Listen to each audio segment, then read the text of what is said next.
Ça coûte trop cher. C'est ce que m'a dit un prospect une fois qu'on avait dans un de nos appels de qualification pour un de mes programmes d'accompagnement. Il m'a dit, Uriel, tes programmes coûtent trop cher pour être précis. Il a dit à un membre de mon équipe. Et ça m'a donné une inspiration pour cette vidéo parce que je vais te dire en réalité, est-ce que ça coûte si cher que ça de se faire accompagner? Et pourquoi tu devrais fortement considérer de te faire accompagner, peu importe le prix. J'ai trois activités. Une première activité où est-ce qu'on fait de l'éducation. On partage les connaissances dont tu as besoin pour toi aussi réussir à faire tes investissements. Une deuxième activité où est-ce qu'on fait de la transaction, où est-ce qu'on t'accompagne sur le terrain pour faire tes acquisitions.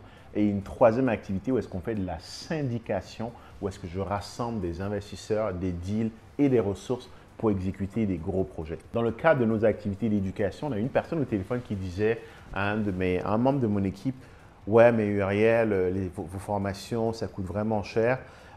Tu vois, pour entrer dans nos programmes, on a les appels de qualification où est-ce qu'on prend le temps non seulement de te présenter le programme, mais aussi d'avoir un peu une vibe. C'est des gros engagements, on veut s'assurer qu'on est confortable de travailler avec toi, mais on veut aussi te donner l'opportunité de savoir si tu es confortable de travailler avec nous. Et dans le cas d'un de ces appels, un client, un prospect a dit à un membre de mon équipe, ça coûte cher. Et ça m'a inspiré pour cette vidéo parce que j'aime bien mettre les choses en parallèle et essayer un peu de comprendre d'où certaines personnes viennent avec ce genre de pensée. Je trouve qu'il est quand même assez aberrant que le peuple qui est le plus illettré au monde, donc je parle notamment de la race noire, du peuple africain, soit celui qui considère qu'investir en éducation est quelque chose de cher. Et pour aller un peu plus loin dans ce principe, ce que j'aime regarder, c'est un peu le coût de ne pas investir. Tu vois, ma première acquisition, je l'ai faite en 2016, alors que je suis arrivé au Canada en 2012. Pour te donner un exemple, juste sur les 2 dernières années, j'ai acheté pour plus de 14 millions d'immobilier, en sachant que de 2012 à 2016, c'est-à-dire 4 ans, je n'ai rien acheté.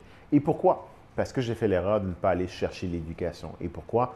Parce que j'ai fait l'erreur de ne pas me faire accompagner. Et pourquoi? Parce que j'ai fait l'erreur de penser que je pouvais y arriver tout seul. Ce que j'ai perdu potentiellement, c'est 28 millions de dollars que j'aurais pu acquérir si j'avais commencé plus tôt, 4 ans plus tôt, parce que sur les 2 dernières années, j'ai fait 14 millions. Donc la question à se poser, c'est est-ce que c'était vraiment si cher que ça d'investir un 5, un 10, un 15 ou un 25 000 dans un programme pour aller beaucoup plus vite? Deuxième élément, tu vois, quand j'ai commencé à investir, ma deuxième acquisition, je l'ai faite en mettant 80 000 de mise de fonds sur un triplex à 400 000 parce que je pensais qu'on ne pouvait acheter qu'avec 20% de mise de fonds. Bien sûr, ça venait d'une marge de crédit, mais encore une fois, c'était une erreur parce que j'aurais pu acheter beaucoup plus tôt si je savais qu'on pouvait quand même faire une deuxième acquisition avec 5% de mise de fonds ou 10% bien sûr s'il s'agit d'un triplex. Je te donne le scoop, c'est totalement gratuit. Tu peux faire ta deuxième acquisition à nouveau avec 5 ou 10% de mise de fonds. Tu peux faire une deuxième acquisition en assuré. Il y a certaines conditions, mais oui, c'est quelque chose qui est possible et je n'avais pas l'information. Et donc, j'ai englouti un 80 000 dans une transaction alors que j'aurais pu m'en servir pour acheter beaucoup plus. Alors, est-ce que payer un 5, 10, 15 ou 25 000 aurait été un bon investissement pour éviter de brûler un 80 000? Je te laisse répondre à cette question. Autre chose, quand j'ai commencé à investir, j'ai commencé par un duplex, après un triplex, après un 4 logements.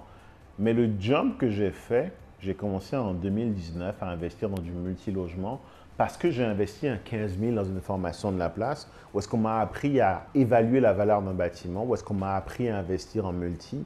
Et c'est là que j'ai réalisé que quand tu es en mesure d'évaluer la valeur future d'un bâtiment, tu es en mesure d'acheter énormément de choses.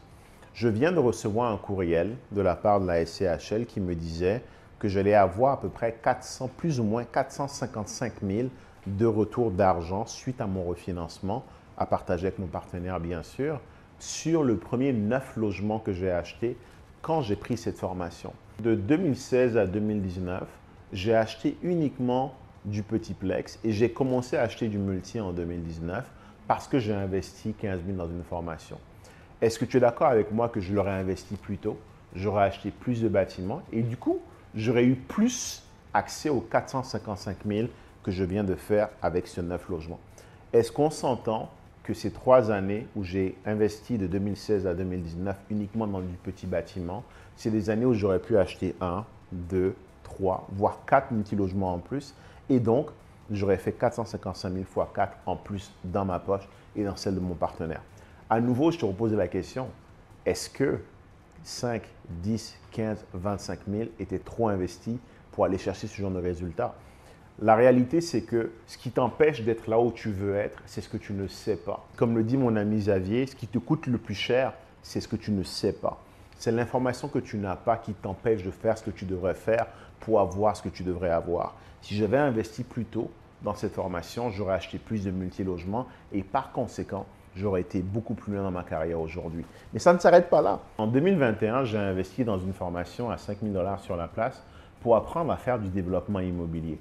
Au cours de cette formation, j'ai rencontré mon partenaire avec qui j'ai acheté un terrain pour construire 350 logements à Lévis, qui au passage est la ville dans laquelle le taux d'inoccupation est le plus bas, tiens-toi bien, pas au Québec, mais au Canada. Ce terrain, on l'a acheté à 1,5 million et aujourd'hui, il a été réévalué par une firme d'évaluation de la place à 9,5 millions. On parle de 8 millions de prise de valeur. Et ce, parce que j'ai investi un 5 000 $ dans une formation de la place en 2021. Est-ce qu'on s'entend que si j'avais investi plus tôt dans cette formation, j'aurais pu avoir plus de deals de ce genre-là? Est-ce que tu es d'accord avec moi que chaque année où j'ai attendu, c'est une année où je n'ai pas acheté un terrain et donc chaque année où j'ai attendu avant d'investir dans cette formation, c'est une année où j'ai perdu un autre 8 millions. Est-ce que tu commences à comprendre au fait à quel point investir en toi est quelque chose de minime si tu veux atteindre tes objectifs? Si tu es de ceux qui pensent que tu vas réussir sans investir en toi, je tiens à te le dire de façon assez brutale, tu n'y arriveras jamais. Si tu n'es pas en mesure de croire assez en toi pour investir en toi, pourquoi est-ce que les autres croiront en toi? Aujourd'hui, j'arrive à des tables où est-ce que je rencontre des gens qui construisent plus de 1000 logements par an dans la province du Québec. Je peux leur parler d'égal à égal, non seulement parce que j'ai accès à ces deals, parce que j'ai accès à ces terrains, parce que j'ai acheté ces terrains, mais parce que j'ai la connaissance qui me permet de ne pas avoir l'air stupide quand je leur parle, parce que je sais de quoi je parle. Et tout ça parce que je suis allé chercher la connaissance. Donc, si tu veux progresser, si tu veux arrêter de perdre de l'argent, tu dois investir en toi. Et si tu penses qu'investir, c'est cher, si tu penses que le coût de la formation est élevé, attends lorsque tu vas recevoir le coût de l'inaction. Parce que c'est très simple. La clé de ma réussite se résume de la façon suivante. Je suis allé chercher de la connaissance qui m'a donné la confiance d'avoir le courage de prendre des actions qui m'ont donné des résultats. Et tu n'y arriveras jamais si tu n'as pas ce courage.